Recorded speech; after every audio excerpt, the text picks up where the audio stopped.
स्वरोजगार कोष त ठ्याक्कै गुमनाम जतिकै छ क्या, बाहिर खोइ त केही देखिँदैन।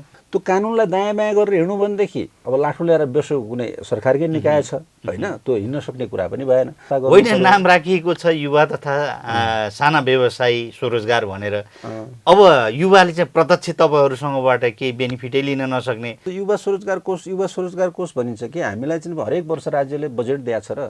तर तपाईँलाई थाहा छ कि छैन? थाहा त हुन्छ। अहिले सहकारीहरू गाउँ गाउँमा तपाईँको साउजी जस्ता भएका छन् क्या। उहाँहरूले चाहिँ के हुन्छ भने लोकल लेभलमा गएपछि फल्लो सहकारीबाट ल्याएको हो होइन, अनि उहाँहरू हाम्रो नाम भन्नै चाहनुहुन्न कि। अनुगमन तपाईँहरू कसरी गरिदिनुहुन्छ र? कसरी गर्दैनौँ अनुगमन नगरी? पैसा तपाईँहरू सहकारीलाई फ्याटा दिनुहुन्छ, सहकारीले आफ्नो तरिकाले लगानी गरिदिन्छ। तलबाट हेर्दाखेरि पनि स्वरोजगार कोष छ, सरकारको कोष छ, जेठो कोष छ होइन, अनि सरकारले पनि कहिलेकाहीँ हामीलाई रिपोर्ट माग्छ कि लाइन मिनिस्ट्रीले होइन, यो के गर्नुभयो त्यो के गर्नुभयो भन्छ। दिने बेलामा नदिने होइन, लिने बेला मात्रै खोजेर हुन्छ भन्छु कि मैले। फर्काउने माध्यम चाहिँ सरकारले फर्काउने भनिरहेछ क्या, त्यसलाई सम्बोधन गर्न सक्ने ठाउँ छ कि छैन? मेन पावर कम्पनी खोलेर मान्छे बाहिर पठाउँछ भने त्यो सरकारलाई के भन्ने? मान्छे चाहिँ बाहिर जाओ है, बाहिर जाओ, बाहिर जाओ है, बाहिर जाओ भन्छ। सरकारको दोहोरो चरित्र हुनुहुन्छ। तपाईँको देशभित्रको आफ्नो नागरिकहरूलाई देशभित्रै परिचालन गर्न नसक्ने, त्यो नीति नियमले बाँध्न नसक्ने अवस्था त तपाईँको सरकारले सहकारी मार्फत पैसा लगानी गरिदिने अनि त्यसै सहकारीलाई युवासँग प्रत्यक्ष संवाद छैन। सहकारीले जे रिपोर्ट बुझ्ने। यो देशमा एउटा खरदार बस्ने चाहिँ परिभाषित कुर्सी छ होइन, तर एउटा मान्य बस्ने उसले कहाँ बसेर काम गर्नु भन्ने एउटा परिभाषित ठाउँ पनि छैन। हेर्नु गठबन्धन त कडा रूपमा आछ त। कडा रूपमा यो गठबन्धन त नाम मात्रैको हो। हेर्नुहोस्, यो गठबन्धन भनेको त अप्राकृतिक गठबन्धन हो नि होइन, नेता मिलेको गठबन्धन हो नि।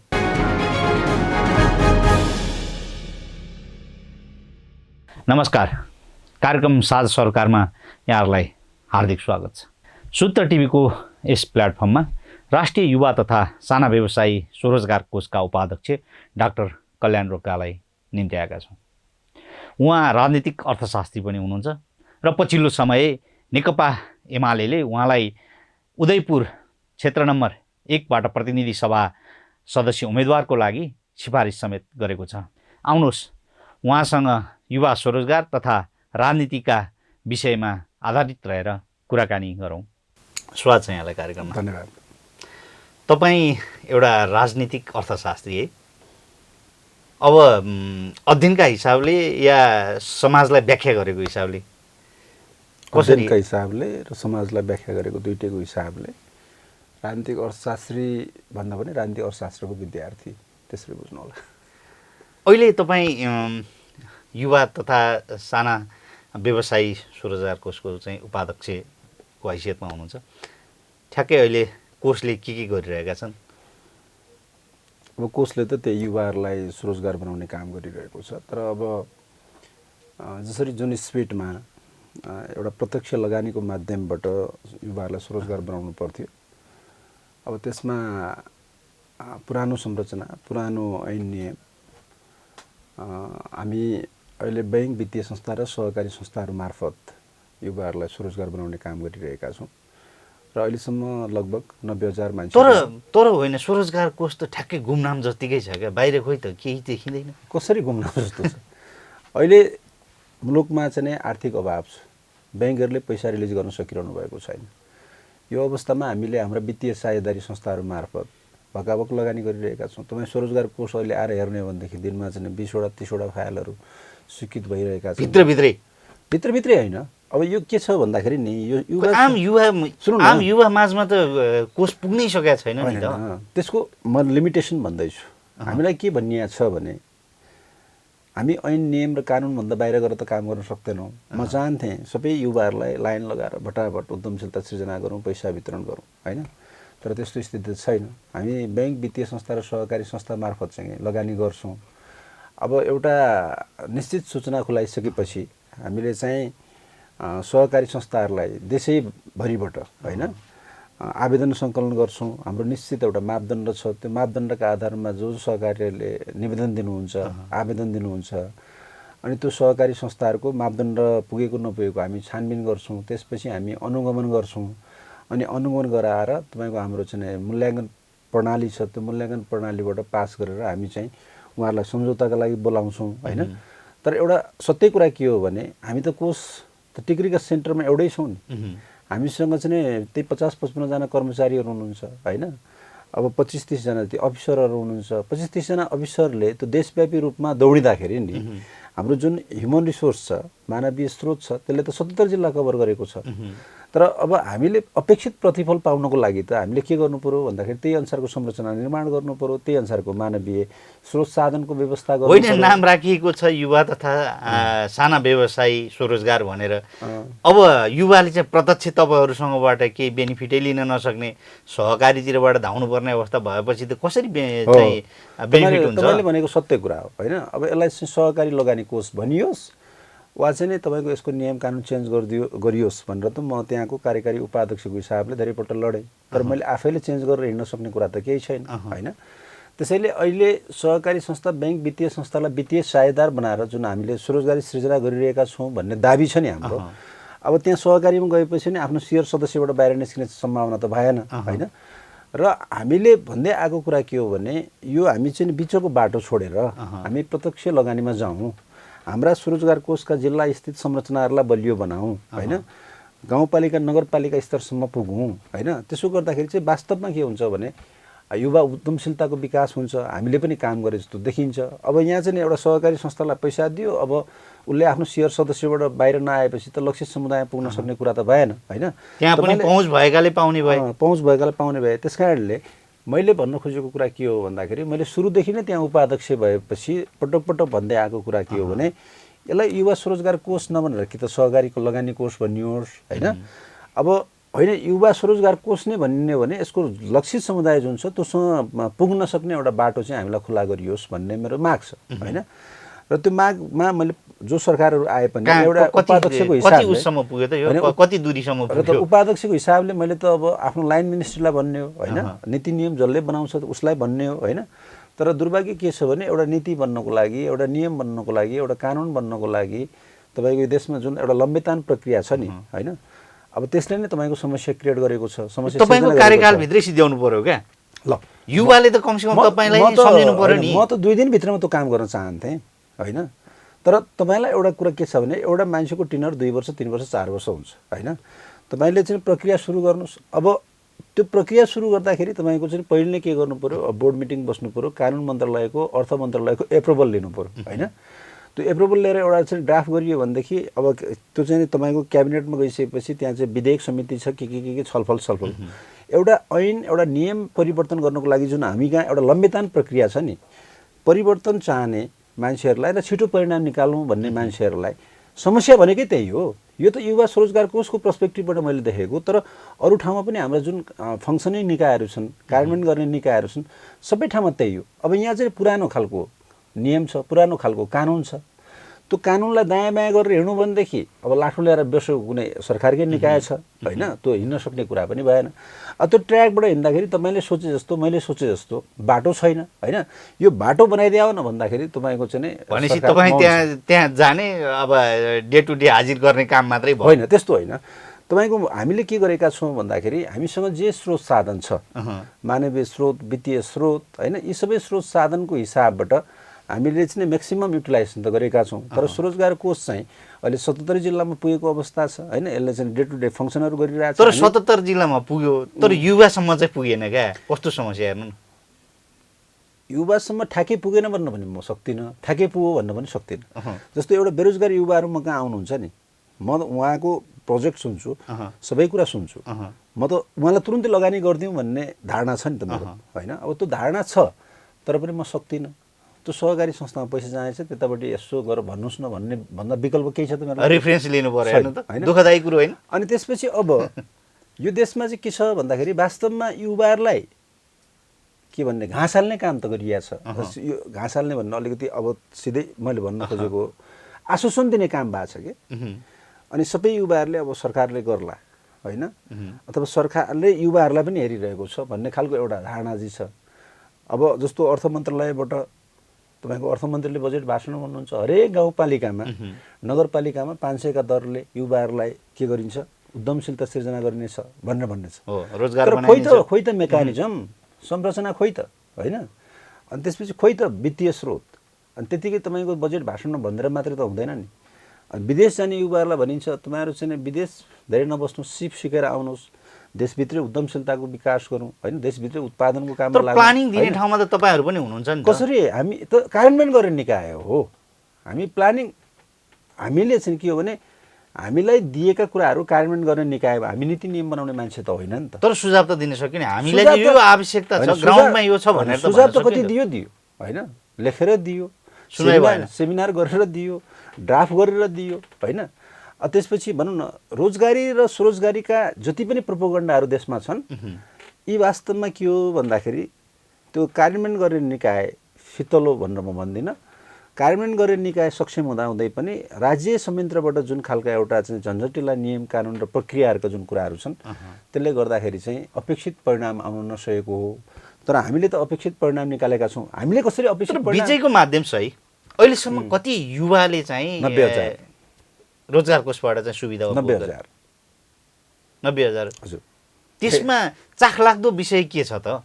90,000 युवाले गरेको उद्यमशीलतामा त कमसेकम रोजगार कोषले हेर्या होला नि। यस्तो छ, अब हाम्रो त्यसमा पनि उदाहरण दिन मिल्ने खालको भन्नु धेरै छन् होइन।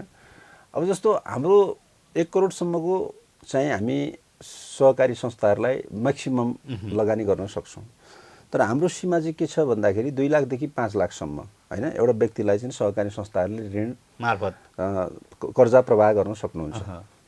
2 लाख थियो, हामीले चाहिँ 5 लाख बनायौँ होइन। तर त्यो पनि हाम्रो स्वीकृति चाहिँ आवश्यक पर्छ, किनभने अथेन्टिक मान्छेले बोलिसकेपछि 5 लाख भएछ भनेर त्यसरी नबुझ्नु होला, स्वीकृति आवश्यक पर्छ। त्यसपछि अब हामीले 50 लाख थियो, 50 लाखबाट 1 करोडको सिलिङ पुर्यायौँ होइन। तर अब यो त 65 सालको नियम कानुन थियो नि त होइन, यसमा केही फेरबदल त हामीले निश्चित रूपमा ल्यायौँ। तर पनि अब 2 लाख रुपियाँले उद्यमशीलता के हुन्छ, व्यवसाय के हुन्छ भन्ने खालको कुरा पनि छ। तर हाम्रो कोषको नाम नै के छ भने युवा तथा साना व्यवसायी भन्ने छ। ठुल्ठुलो व्यवसायलाई हामी आकर्षित गर्दैनौँ होइन, जसले करोडौँको व्यापार गर्नुहुन्छ, लगानी गर्नुहुन्छ, उद्यमशीलता सिर्जना गर्नुहुन्छ। हाम्रो त 1 लाख 2 लाख भित्रको कर्जा सीमाभित्र रहेर 5 लाखसम्म होइन, 5 लाखसम्म जसले त्यो गर्न सक्नुहुन्छ उहाँहरूलाई त यो मनी त राम्रै छ नि त। तर अब के देख्छु भन्दाखेरि सहकारी संस्थाहरूलाई एउटा त्राण चाहिँ दिएको छ यसले होइन। अब त्यो सहकारी संस्थालाई पनि जो सहकारी संस्थाको घेराभन्दा बाहिर अथवा सेयर सदस्यभन्दा बाहिर छ भने लगानी गरिदिनुहोस् न। वास्तवमा उहाँ त केही काम गर्नुहुन्छ, बेरोजगार हुनुहुन्छ, सहकारी संस्थाहरू पनि सुन्न तयार छैनन् नि। त्यस कारणले स्वरोजगार कोषबाट म एज अ कार्यकारी उपाध्यक्षको हिसाबले मैले के भन्छु भने हामीले तुलनात्मक हिसाबले हाम्रो स्रोत साधनको अनुपातमा परिणाममुखी काम त गरेका छौँ होइन।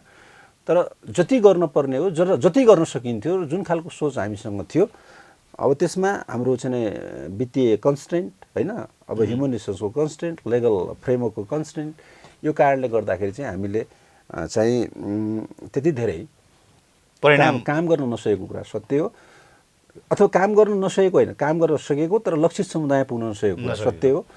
र राज्य संरचनाका अरू मेकानिजमहरूबाट जस्तो भनौँ न, मुख्यमन्त्री स्वरोजगार कार्यक्रम, मेयर स्वरोजगार कार्यक्रम होइन, प्रधानमन्त्री स्वरोजगार कार्यक्रम लगायतका जति पनि स्वरोजगार र रोजगारीका तपाईँ कार्यक्रमहरू छन् यसलाई कन्सोलिडेटेड हिसाबले एउटा बास्केटमा ल्याएर एकीकृत रूपमा ल्याएर तपाईँको चाहिँ लक्षित समुदायलाई टार्गेट गरेर तपाईँको काम नगर्ने हो भनेदेखि यो सबै नारामा मात्रै सीमित हुन्छ। अब यतापट्टि एकापट्टि लोनको कुरा छ, तपाईँले यही प्रसङ्गमा आउनुभयो भने अब यसमा ब्याज दरको सिलिङ भन्छ नि, ब्याज दरको रेट पनि इक्वाल हुनु पर्यो, कर्जाको सिलिङ पनि इक्वाल हुनु पर्यो। कसैले 15 लाखसम्म लगानी गर्न सक्ने, कसैले 2 लाखसम्म लगानी गर्न सक्ने, कसैले 4% लगानी गर्न सक्ने, कसैले 3% लगानी गर्न सक्ने। यो राज्यमा के छ भने अब इन्स्टिट्युसनै पछि फरक खालका कुराहरू छन्, विविधकारी सिस्टम भयो। अनि त्यसपछि अब हरेक बैंकका शाखाहरूले 15 जना मान्छेलाई सहुलियतपूर्ण कर्जा दिनुपर्ने भन्ने प्रावधान छ होइन। अब तपाईँले मोनिटरिङ गरेर हेर्नुभयो भनेदेखि हरेक शाखाले त्यस्तो गरेको मैले पाउँदिनँ होइन। त भइहाल्यो भने पनि तपाईँको चाहिँ त्यो चाहिँ लक्षित समुदायसँग पुगेको छ कि छैन त्यसलाई रिभ्यू गर्नुपर्ने जरुरी छ। र यसमा बिट मारिहालौँ, देशमा रोजगारी र स्वरोजगारीका जति पनि तपाईँको चाहिँ योजनाहरू छन्, कार्यक्रमहरू छन् होइन, र त्यस सम्बन्धी काम गर्ने इन्स्टिट्युसनहरू छन्, यो अलिकति गोलमाल जस्तो भइरहेको छ होइन। म चाहन्छु त्यसलाई कन्सोलिडेट गरेर एउटा छाताभित्र ल्याइयोस्, तर बिचमा कुनै पनि खालका संयन्त्रहरू नराखिकन युवा लक्षित कार्यक्रमहरू गरिनुपर्छ। तर तपाईँलाई थाहा छ कि छैन, थाहा त हुन्छ, अहिले सहकारीहरू गाउँ गाउँमा तपाईँको साउजी जस्ता भएका छन् क्या। जस्तो तपाईँहरूबाट उहाँहरूले पैसा लिनुहुन्छ आफ्नो सदस्यलाई नै लगानी गर्नुभयो भने उहाँहरूको आफ्नै संस्थाको नियमअनुसार ब्याज दबाइहाल्नु त्यस्तो हुँदैन। उहाँहरूको सहकारी संस्थाहरूको आफ्नो नियम प्रक्रिया होला, उहाँहरूको आफ्नो पुँजी पनि त छ। सहकारी संस्था हाम्रो कोषबाट मात्रै चलेको त छैन होइन। तर जहाँसम्म 1 करोड दिनु भने त चलिगयो त होइन, त्यसैलाई घुमाइदिनुहुन्छ उहाँहरू? अनि त्यस्तो घुमाउने कुरा हुँदैन। हाम्रो स्वरोजगार कोषको पैसा तपाईँको चाहिँ नि हाम्रो नियम र मापदण्डभन्दा बाहिर गयो होइन। काहीँ पनि लगानी भएको छ भने हामीले पैसा फिर्ता गर्छौँ होइन, र उहाँहरूलाई कारबाहीको दायरामा लिएर आउँछौँ हामी। तर उहाँहरूको आफ्नो जुन पुँजी छ होइन, उहाँहरूको लगानी सेभिङको जुन कुरा छ होइन, त्यसमा त हाम्रो हस्तक्षेप हुने कुरा भएन। त उहाँहरूको आफ्नै छुट्टै नियम हो, स्वरोजगार कोषको छुट्टै नियम हो। अनुगमन तपाईँहरू कसरी गरिदिनुहुन्छ र? कसरी गर्दैनौँ अनुगमन नगरी पैसा तपाईँहरू सहकारीलाई फ्याटा दिनुहुन्छ, सहकारीले आफ्नो तरिकाले लगानी गरिदिन्छ? हामीले सुरुमा अनुगमन नगरिकन पैसा दिँदैनौँ हो। त्यसपछि हाम्रो ओरिएन्टेसन क्लास हुन्छ होइन, सम्झौता हुन्छ। हामी पैसा दिन्छौँ, पहिलो किस्ता 2 किस्तामा गएर पैसा दिन्छौँ नि त। अब लोन पाउने अथवा लोन चाहने युवा त तपाईँकामा अभिमुखीकरण ट्रेनिङको लागि सहभागी हुँदैन, सहकारी मात्रै हुने हो। सहकारी मात्रै हुने हो। त्यसैले कुरा मिलेको छैन मैले सुरुमै भनिसकेँ त। अब तर त्यसमा लक्षित युवाहरू भनेर जुन तपाईँले भन्नुभएको छ, सहकारीको ब्याज दरको मारमा चाहिँ परे नि, त्यो कुरा स्वीकार्नुहुन्छ नि? होइन, पर्दैनन्। उहाँहरूको के भने हाम्रो स्वरोजगार कोषको पैसा जसले लिनुहुन्छ स्वरोजगार कोषकै ब्याज दर अनुसार लिनुहुन्छ होइन। र उहाँहरूको आफ्नो जुन पुँजी कोष छ, लगानी कोष छ उहाँहरूको सहकारीहरूको, त्यो त अब हामीले हाम्रै उसमा ल्याउनुहोस् भन्ने त कुरा भएन। उहाँहरू आफ्नो ढङ्गले गर्नुहुन्छ। र एउटा कन्क्लुड अहिलेसम्म कति सहकारी मार्फत तपाईँहरूले लगभग 3000 सहकारी मार्फत लगानी गर्नुभएको छ? उपलब्धि चाहिँ के देखिया छ त्यसो भए? त्यही 90,000 हेड काउन्ट। 90,000 हेड काउन्ट देखिया छ। सहकारीलाई चक्रीय प्रणालीमा चल्न सजिलो भएको छ होइन। उहाँहरूको अब सेयर सदस्य बढ्ने कुरा, अब हामीले पनि स्वरोजगार कोषसँग सरकारसँग चाहिँ एउटा वित्तीय सहायता गर्न पायौँ भन्ने कुरा छँदैछ। तर त्यसको बदला चाहिँ के छ भन्दाखेरि अब जस्तो त्यसले चाहिँ उत्पादनमुखी काम पनि गरेको छ होइन। अब हाम्रो स्वरोजगार कोषको पैसा भनेको अब अलिकति केही न केही सेवा ओरिएन्टेड उत्पादनमुखी काममा लगाउनुहोस् भन्ने हाम्रो निर्देशन रहन्छ नै होइन। अब हाम्रो अनुगमन जाँदाखेरि कहीँ चाहिँ बाख्रा पालन भएको, सुँगुर पालन भएको, कुखुरा पालन भएको, कसैले ब्याग बनाएको होइन, कसैले चाहिँ हनी त्यो मौरी पालन गरेर चाहिँ हनी उत्पादन गरेको होइन, यस्ता यावत कुराहरू देख्छौँ। कसैले साबनका डल्लाहरू फलाएको होइन, तपाईँको चाहिँ नभएको काम छैन होइन। तर के हुन्छ भन्दाखेरि अब त्यो त सानो पुँजी हो नि। सानो सानो पुँजीले नै तपाईँको त्यसलाई ग्रामीण लेभलमा चलायमान गरेर देशको अर्थतन्त्रलाई टेवा पुर्याउने हो होइन। म तपाईँको स्वरोजगार कोषको उपाध्यक्ष भएको हिसाबले जति ठाउँ पुगेँ होइन, म पुगेको ठाउँमा जुन लगानी कुरा भएको छ होइन, त्यसले के एउटा निश्चित प्रतिफल त दिएकै छ। कसैले चाहिँ तपाईँको यो चाहिँ ब्याग बनाउने काम गर्नुभएको छ होइन, अब कसैले कुखुरा पाल्नु भएको छ होइन, कसैले बङ्गुर पालेको देख्छु मैले होइन, अब कसैले चाहिँ सानो सानो चिया पसल खोलेको देख्छु, कसैले किराना पसल खोलेको देख्छु होइन। त्यसो गर्दा एक खालको आनन्द त छ। तर म भन्छु यति काम गरिसकेपछि त्यहाँ चाहिँ युवा तथा साना व्यवसाय स्वरोजगार कोषको वित्तीय सहयोगमा भनेर लेख्दै त हुन्छ नि। एउटा बस चाहिँ सडकमा गुड्दाखेरि होइन, अब त्यहाँ चाहिँ फल्नको सहयोग भनेर लेखिया हुन्छ भनेपछि यो गर्दा तपाईँहरूको इज्जतै बढ्छ भन्दाखेरि पनि उहाँहरूले चाहिँ के हुन्छ भने लोकल लेभलमा गएपछि फल्नो सहकारीबाट ल्याएको हो होइन। अनि उहाँहरू हाम्रो नाम भन्नै चाहनुहुन्न क्या, किनभने अब त्यो त सरकार भयो नि त होइन। अब यो सरकारले सहयोग गरेको रहेछ भने भोलि पैसा नउठ्ला के होला त्यो खालको एउटा ग्रामीण लेभलमा सहकारी संस्थालाई त्रास हुँदो रहेछ। भनेपछि सहकारी संस्थाले सहुलियतपूर्ण कर्जामा दिएको होइन भन्ने खालको हिसाबले आफ्नै सहकारीको नाम चाहिँ हाइलाइट गर्ने हिसाबले त्यहाँ लगानी गरिएको हुनाले पनि हाम्रो नाम जति आउनु पर्थ्यो त्यति नआएको हो। त्यो हिसाबले पनि स्वरोजगार कोष गुमनाम जस्तो भयो। गुमनाम त कहाँ छ अहिले चाहिँ भनौँ न। हामी 77 जिल्लामा लगानी गरिरहेछौँ। सुन्नु न, हाम्रो कोषको पनि अलिकति तपाईँले कुरा बुझिदिनुहोस्। हामीले त ऋण लिएको हो नि होइन। हाम्रोसँग के भन्छ 384 करोड हामीलाई सुरुमा ऋण स्वरूप चाहिँ तपाईँको सरकारले दिएको छ। सरकारले भनेको ब्याङ्क वित्तीय संस्थाहरूले हामी 4% लगाउने हो अहिलेसम्म। जस्तो युवा स्वरोजगार कोष भनिन्छ कि हामीलाई चाहिँ हरेक वर्ष राज्यले बजेट दिएको छ र होइन। त्यो सञ्चालन बजेट तलब भत्ताको बजेट दिने एउटा कुरा हो। हामीले त्यही फन्डलाई रिभल्भ गर्दै गर्दै गर्दै अहिले यहाँसम्म पुगेका हुन् त होइन। भनेपछि स्वरोजगार कोषप्रति फर्केर हेर्दाखेरि तपाईँको चाहिँ लिन खोज्ने मान्छेहरूले तपाईँको दिन जान्नुपर्छ नि होइन। म तपाईँलाई काम लगाउँछु भने पहिले त तपाईँलाई चाहिँ हेल्दी बनाउनु पऱ्यो, तन्दुरुस्त बनाउनु पऱ्यो। तपाईँ भोको पेट हुनुहुन्छ भनेदेखि तपाईँ कसरी काम गर्न सक्ने, तपाईँ चाहिँ क्षमतावान बन्न सक्नुभयो भने कसरी काम गर्ने होइन। अब हाम्रो चाहिँ के हुन्छ भने कहिलेकाहीँ तलबाट हेर्दाखेरि पनि स्वरोजगार कोष छ, सरकारको कोष छ, जेठो कोष छ होइन।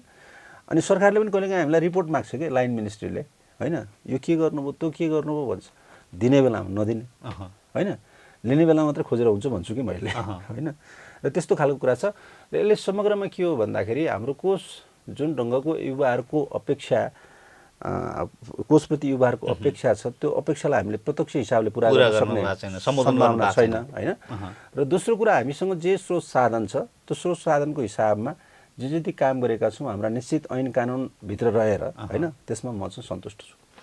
अब तपाईँ राजनीतिक अर्थशास्त्रको विद्यार्थी पनि हजुर अब विकासका लागि राजनीति कतिको अपरिहार्य छ त? विकास र राजनीति भनेको त एउटा सिक्काको दुईटा पाटा हो होइन। अब राजनीति चाहिँ सबै नीतिहरूको महानीति होइन अब त्यसले नै सबै कुरालाई निर्देशित गर्छ तर त्यो एउटा सुपर स्ट्रक्चर हो होइन। त्यो सुपर स्ट्रक्चर बेसबाट आधारित हुन्छ होइन त्यसको फाउन्डेसन। अब डेभलपमेन्ट भनेको पनि अर्थतन्त्रसँग इकोनोमीसँग आधारित हुन्छ होइन। त्यस कारणले विकास अर्थतन्त्र राजनीति एक अर्काका कुराहरू हुन्। जब हामी राजनीतिको कुरा गर्छौँ त्यहाँ विकास जोडिएन भने त्यहाँ चाहिँ अर्थतन्त्र जोडिएन भने अर्थतन्त्र र विकास बिनाको राजनीति टिक्न सक्दैन होइन। र राजनीति पनि राम्रो भएन भने होइन त्यसले चाहिँ विकासको पक्षलाई बुझ्यो छोडो अर्थतन्त्रको पक्षलाई छोडो भने त्यो राजनीति पनि खोक्रो हुन्छ होइन। त्यसैले हामीले के कुरा बुझ्नुपर्छ भने विकास अर्थतन्त्र र राजनीतिलाई सँगसँगै लिएर जानुपर्छ र यसको सबै लक्षित समुदाय भनेको त पिपुल हो नि। त्यो पिपुलको एक्सपेक्टेसनलाई त्यसले चाहिँ फुलफिल गर्नुपर्छ चाहे जुनसुकै इजम होस् जुनसुकै वाद होस् जुनसुकै आर्थिक प्रणाली होस् जुनसुकै विकासको मोडल होस्। अब अहिले जुन ढङ्गले तपाईँले युवा स्वरोजगारको कुरा गर्नुभयो लगानीका कुरा गर्नुभयो यति त हाम्रो युवाहरूलाई काफी त छँदै छैन। किन भन्दा 50 लाख युवा चाहिँ बाहिरिएको तथ्याङ्क सरकारले सार्वजनिक गरिरहेछ तर फर्काउने माध्यम चाहिँ सरकारले फर्काउने भनिरहेछ क्या त्यसलाई सम्बोधन गर्न सक्ने ठाउँ छ कि छैन त? अब यस्तो छ अब हामी विश्वका अरू धेरै ठाउँहरू पनि घुम्यौँ अब अहिले घुमि पनि रहनु पर्दैन कि तपाईँले चाहिँ कुनै पनि देशको economic model development model political model पढ्नु पऱ्यो भनेदेखि 1 घन्टामा 1.5 घन्टामा रिभ्यू गरेर पढ्न सक्नुहुन्छ होइन। अब उत्पादनका लागि दुईटा कुरा आवश्यक पर्छ एउटा स्रोत साधन अर्को श्रम होइन। अब स्रोत साधन हामीसँग भरिपूर्ण छ भनेर हामीले भन्दै आएका छौँ देख्दै आएका छौँ होइन। एउटा नेपाल त्यस्तो देश हो जहाँ स्याउ पनि फल्छ र जहाँ आँप पनि फल्छ एउटै गाउँपालिकामा भनेर हामीले पटक पटक भनेका पनि छौँ। तर भन्नु एउटा कुरा हो त गर्नु त एउटा कुरा हो नि। अब त्यसमा स्रोत साधनले हामी भरिपूर्ण छौँ स्रोत साधन आफैमा त्यो चाहिँ कमोडिटीमा या वस्तुमा परिणत त हुँदैन त्यसको लागि त श्रम चाहियो होला नि। अनि तपाईँ चाहिँ देशको श्रम शक्तिलाई बाहिर जब पठाउनुहुन्छ होइन त्यसपछि उत्पादन हुँदैन होइन। उत्पादन हुनुको लागि त श्रम पनि चाहियो पुँजी पनि चाहियो होइन। र हामी कहाँ तपाईँको यो 46 सालपछि 46 साल अगाडि त हाम्रो चाहिँ श्रमको पलायन त थियो तर त्यो पलायन कता थियो अलिअलि इन्डियातिर थियो आसामतिर थियो मेघालयतिर थियो कोइला खात भन्ने चलन थियो नि। हामी खाडी देशतिर अथवा चाहिँ युरोपतिर तपाईँको अस्ट्रेलियातिर अमेरिकातिर यो मात्रामा त हाम्रो जनशक्ति त बहिर्गमन भएको थिएन होइन। यसको अर्थ के हो भने हामीले यो चाहिँ जुन खालको नीति अवलम्बन गऱ्यौँ रेमिट्यान्स बेस्ड इकोनोमी आयात बेस्ड इकोनोमीका माध्यमबाट देश चलाउने जुन सोच राख्यौँ नि त्यो चाहिँ गलत थियो होइन।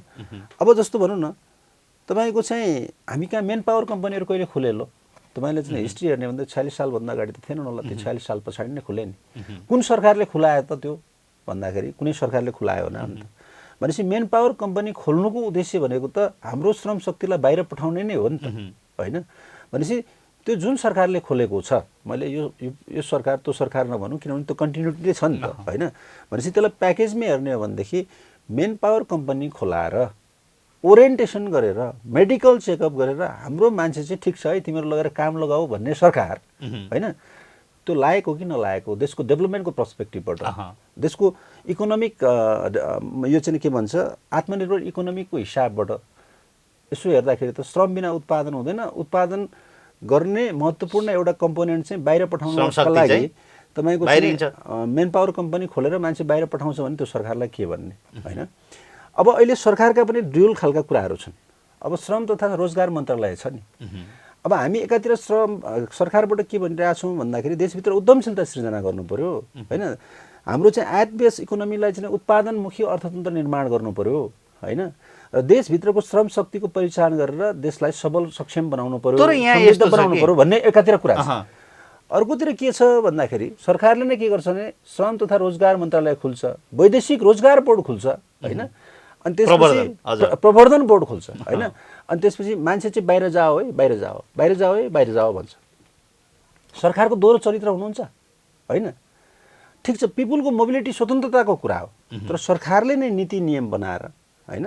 धमाधम अब युरोपमा चाहिँ डाइभर्ट गर्नुपर्छ हाम्रो जनशक्ति भनिरहेछ नि त, आकर्षण गर्नुपर्छ रेमिटेन्सको लागि चाहिँ भनिरहेछ। भनेपछि यो त के हो भने तपाईँको देशभित्रको आफ्नो नागरिकहरूलाई देशभित्रै परिचालन गर्न नसक्ने, त्यो नीति नियमले बाँध्न नसक्ने अवस्था त तपाईँको सरकारले देखाएको छ। तर तपाईँले भने जस्तो ठ्याक्कै हाम्रो अवस्था त छैन नि त। फेरि युवाहरूले चाहिँ अहिले गाउँघरमा बसेर कति नै उत्पादन गर्न सक्छन्। एउटा युवा यस्तो अहिले खाडीमा जान्छ या मलेसिया जान्छ अथवा युरोप जान्छ, ऊ चाहिँ महिनाको चाहिँ 50-60 हजार आम्दानी हुन्छ भन्छ। यहाँ महिनाको 50-60 हजार उसको आम्दानी देख्दैन उसले। अब उत्पादनबाट पनि त्यति प्राप्त गर्न सक्दैन। हाम्रो राजनीतिले, हाम्रो अर्थशास्त्रले, हाम्रो बजेटले, हाम्रो वित्तीय नीतिले अथवा हाम्रो मौद्रिक नीतिले र देशभित्र जति पनि ऐन कानुनहरू छन्, नीति नियमहरू छन् होइन, हाम्रा युवाहरूलाई गाउँ फर्काउनु पर्यो होइन। तपाईँ हिजो गाउँमा हुर्किनुभयो, म हिजो गाउँमा हुर्केँ, तपाईँ फर्केर हेर्नुहोस् त। हाम्रो चाहिँ तपाईँको 52 सालभन्दा अगाडि, 55 सालभन्दा अगाडि हाम्रो गाउँको अर्थतन्त्र कति चाहिँ मजबुत थियो। तपाईँ हुर्केको घर अहिले खण्डहरूमा परिणत भएको छ गाउँमा। तपाईँले चाहिँ भनौँ न धान रोपेका खेतहरू, तपाईँले चाहिँ उत्पादन गरेका बारीहरू अहिले चाहिँ कर्णफुल फुल्ने अवस्था छ नि त होइन। अब त्यो के तपाईँले आफूले रहरले त्यस्तो बनाउनु भयो हो र? हिजो त्यहाँ गाउँमा के फल्दैन थियो? दही हुँदैन थियो, दुध हुँदैन थियो कि होइन, मही घिउ अब सबै कुरा हुन्थ्यो। तरकारी कुन भेराइटीको खानुहुन्छ तपाईँ? फलफुल सिजन अनुसारका उत्पादन हुन्थ्यो कि हुँदैन थियो होइन। तपाईँलाई चाहिने कुरा के हुँदैन थियो त्यो गाउँमा? त्यतिखेर ठ्याक्कै खाने काम मात्रै भयो क्या, आम्दानीको स्रोत बनेन भन्ने छ नि त। अनि त्यसपछि होइन, त्यसलाई त बजारीकरण गरिदिएको भए त्यो उत्पादनले के हुन्थ्यो होइन। अब अहिले त बाटाघाटाहरू पुगे नि। अहिले काठमाडौँ चाहिँ केन्द्रित हुनुपर्ने अवस्था छैन कि। तपाईँ चाहिँ अब जुन हाम्रो चाहिँ इन्फ्रास्ट्रक्चर बनेको छ, त्यो एयर इन्फ्रास्ट्रक्चर, रोड इन्फ्रास्ट्रक्चर, त्यसले बजारीकरणको अभाव छैन नि। तर यस्तो बनाइदियो कि हाम्रो नीतिले युवाहरू रहरले जानुभएको होइन होइन। एउटा कुरा के छ भने गाउँ छोड भनेर त यो सरकारको नीति नियमले भनौँ नि। एग्रिकल्चरमा हाम्रो 95% मान्छेहरू थिए, 95% मान्छेहरू थिए। तपाईँले योजनाहरू रिफ्लेक्सन, अहिले 15 योजनामा छौँ, योजनाहरू तपाईँले रिफ्लेक्सन गर्दै हिँड्दाखेरि कृषिबाट द्वितीय क्षेत्र सेवामा के अरे उद्योगमा द्वितीय क्षेत्र र तृतीय क्षेत्र सेवामा मान्छे ल्याइयो भने देशको विकास हुन्छ भन्ने योजनाविदहरू थिए कि थिएन नि। अनि त्यसपछि तपाईँको धमाधम कृषिबाट मान्छेलाई उद्योगतिर सेवातिर ल्याउँछौँ भनेर डिस्ट्याच गर्ने, अनि सेवामा यति प्रतिशत मान्छे पुगे, उद्योगमा यति प्रतिशत मान्छे पुगे भनेर एग्रिकल्चरमा लागेका मान्छेहरूको सङ्ख्या घटाइयो भने विकास हुन्छ भन्ने खालको योजनाविदहरू थिए कि थिएन नि होइन। त्यसले असर गर्यो। अनि त्यसपछि त्यो कुराले त के हो भने हाम्रो एग्रिकल्चरबाट त मान्छेहरू डिस्ट्याच भयो नि। हाम्रो सोच के भन्नु भने मैले हलो जोतेँ, म कृषि कर्ममा लगेँ, मेरो छोरो खरदार बनोस् भन्ने बाउले सोच राखे होइन। तर त्यो खरदार बन्ने उद्योगमा गएर काम गर्ने वातावरण सरकारले बनायो कि बनाएन त भन्दा त बनाएन नि त। एग्रिकल्चरबाट विस्थापित भएका मान्छेहरूलाई देशभित्रै सेवा र उद्योगमा लगाइदिएको ठिक थियो। अनि एग्रिकल्चरबाट मान्छेहरू विस्थापित गर्ने, अनि सेवा र उद्योगमा मान्छेहरू खपत नगर्ने, अनि खाडी नपुगेर मान्छेहरू कहाँ पुग्छन् त होइन। हामी चाहन्छौँ हाम्रो राजनीतिले, हाम्रो अर्थशास्त्रले, हाम्रो नीति नियमले अब के गर्नु पर्यो, गाउँमुखी हुनु पर्यो होइन, उत्पादनमुखी हुनु पर्यो। म त चाहन्छु। अब अहिले चाहिँ ठ्याक्कै स्वरोजगार कोषले के गर्दैछ त? त्यसो भए स्वरोजगार कोषले त अघि सकिएको नि त, त्यही कुरा गर्दैछ, मान्छेहरूलाई उद्यमशील बनाउने, सहकारी मार्फत पैसा लगानी गरिदिने, अनि त्यस सहकारीलाई युवासँग प्रत्यक्ष संवाद छैन, सहकारीले जे रिपोर्ट बुझ्ने। हामी लगभग अन्तिमतिर छौँ। तपाईँ नेकपा एमालेको सक्रिय युवा नेता पनि हुनुहुन्छ होइन। भर्खरै तपाईँलाई पार्टीले उदयपुर क्षेत्र नम्बर 1बाट प्रतिनिधि सभाको लागि सिफारिस पनि गरौँ, तयारी चाहिँ के गर्दै हुनुहुन्छ त?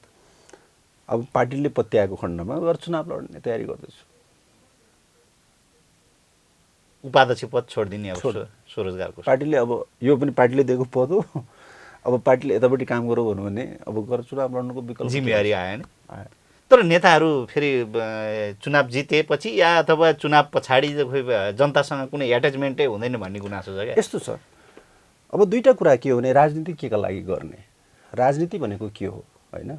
धेरैजसो मान्छेहरूले पद प्रतिष्ठासँग गाँसेर राजनीतिलाई जोड्ने गरेको देख्छु। तर मेरो चाहिँ राजनीतिप्रतिको बुझाइ अलिकति फरक छ।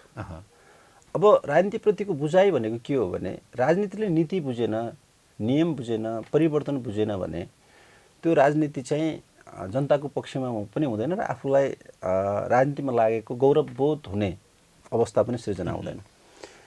अब एउटा विधायक बन्नु भनेको होइन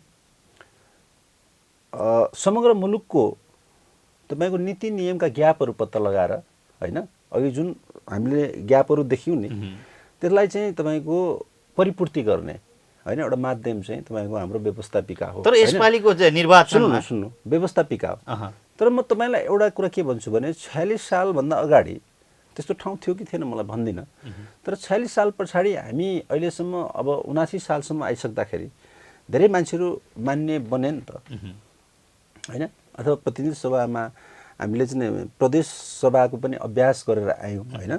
थुप्रै मान्छेहरू राष्ट्रिय सभामा होइन विज्ञ सदस्यका हिसाबमा मान्नेहरू बनेको देख्छु मैले होइन। अब त्यसमा हामी कति क्रियाशील, हामीले देखेका मान्छेहरू कति क्रियाशील हुनुभयो, कति क्रियाशील हुनु भएन, कतिले कति काम गर्न सक्नुभयो, कतिले कति काम गर्न सक्नु भएन होइन। तर मेरो एउटा मात्रै प्रश्न छ, एउटा चाहिँ विधायक हुनु भनेको मेरो विचारमा के हो भन्दाखेरि अब देशमा देखिएका नीतिगत कानुनी संरचनाहरूको कमी कमजोरी अथवा त्यो ग्यापहरूलाई पत्ता लगाएर देशलाई परिवर्तन गर्न सक्ने होइन। एउटा पछाडिकै एजेन्डा भयो। एउटा विधायकले एउटा सुझाव जनताबाट आएको सुझावलाई संसदमा राख्न सक्ने भयो। संसदमा राखेर मात्रै भने त्यसलाई परिणाम पुर्याउनु पर्यो नि। अब त्यसको लाइन मिनिस्ट्रीसँग डिबेट गर्नु पर्यो होइन। तर यसो हेर्छु कि मैले यो देशमा एउटा खरदार बस्ने चाहिँ परिभाषित कुर्सी छ होइन। तर एउटा मान्ने बस्ने उसले कहाँ बसेर काम गर्नु भन्ने एउटा परिभाषित ठाउँ पनि छैन हेर्नुहोस् होइन। अब पार्लियामेन्टमा जा त्यहाँ भाषण गर आइज भन्ने खालको कुरा छ होइन। अब उसको कामै त्यही छ होइन। त्यही छ। तर अब तपाईँले ठ्याक्कै अहिलेको परिस्थिति त आकलन गर्नुभयो होला नि, गठबन्धन छ, टिकट तपाईँले पाइहाल्नु हो भन्यो भने त जित्ने सम्भावना चाहिँ कतिको देखिन्छ? ओहो, टिकट पाइहाल्यो भने जित्ने सम्भावना, हार्छु भनेर को युद्ध मैदानमा जान्छ होइन। युद्ध मैदानमा हिँडेको सिपाही होइन यदि पार्टीले पत्याइहालेको खण्डमा। तर विपक्षी बलियो छ भन्ने त तपाईँलाई थाहा छ नि त होइन। गठबन्धन त कडा रूपमा आछ त। कडा रूपमा यो गठबन्धन त नाम मात्रै हो हेर्नुहोस् होइन। मुख्य कुरा के हो भने पिपुल हो नि त होइन। पिपुलको एक्सपेक्टेसन, पिपुलको चाहिँ हेराइ, उसको चाहिँ विश्वास होइन, योसँग तपाईँको चाहिँ मान्छेहरूका उम्मेदवारी जोडिन्छन्। तपाईँको जनताले तपाईँले कतिको भरोसा गरेका छन् भने तपाईँले अध्ययन गर्नु भएको छ? किन नगर्नु होइन, किन नगर्नु। अब यो तपाईँ त जागिर खाएर बस्नु भएको छ। कसरी? यो जागिर होइन नि, यो त सेवा हो होइन। अब यसैबाट तपाईँको हामीले कति काम गरेका छौँ भन्ने कुरा हेर्नु न होइन। मुख्य कुरा के हो भन्दाखेरि अब यो गठबन्धन भन्ने कुरा पनि होइन होइन। अब यो गठबन्धन छ भन्ने बित्तिकै हौवा पिटेर चाहिँ पराजित हुन्छ भन्ने खालको होइन अवस्था पनि अहिले छैन। यो गठबन्धन भनेको त अप्राकृतिक गठबन्धन हो नि होइन। नेता मिलेको गठबन्धन हो नि। जनताले बुझेको छैन यो कुरा? जनता त अहिले 21औं शताब्दीको जनता हो हजुर। बुझाउनलाई तपाईँ पुग्नु भएको छ? किन नपुग्नु होइन। अब आउनुहोस् तपाईँ, विकल्प छैन भन्ने खालको कुरा छ। अब मुख्य कुरा त पार्टीको कुरा हो होइन। पार्टीले के भन्छ त्यो कुरा मान्ने हामीले होइन। अब छिटै फैसला पनि होला। अब तर तयारी पनि गर्दै हुनुहुन्छ नि? त्यो तयारी त राम्रै छ। हस् त, यहाँसम्म आइदिनु भयो, अमूल्य समय पनि दिनुभयो हामीलाई। यो युवा रोजगारसँग सम्बन्धित विषयमा जानकारी पनि दिनुभयो र राजनीतिका केही कुरा पनि भए। यहाँलाई धेरै धेरै धन्यवाद।